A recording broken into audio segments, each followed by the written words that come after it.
शुक्रिया अयूब पहलवान जी। तो फिर मालो राम के साथी दी कला की कदर करते हुए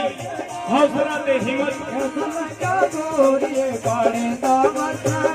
कने मेरे बुजुर्ग ठाकुर पूर्ण सिंह जी जिंदा नाम अस बचपन को सुनते हुआ करते हैं आज कलाटी हुई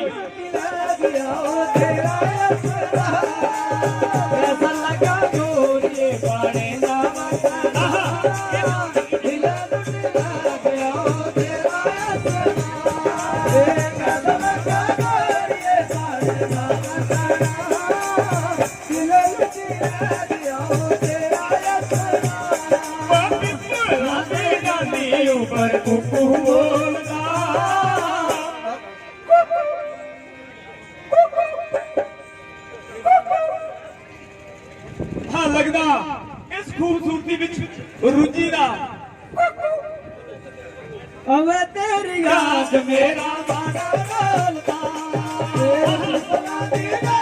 ऊपर बोलदा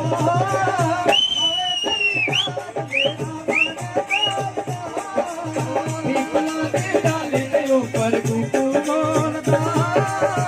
अवे तेरी याद मेरा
बड़े भोले पाले इरखी ते प्रेमी सच बोल दे दिले ना भेद लेना तू ना बोल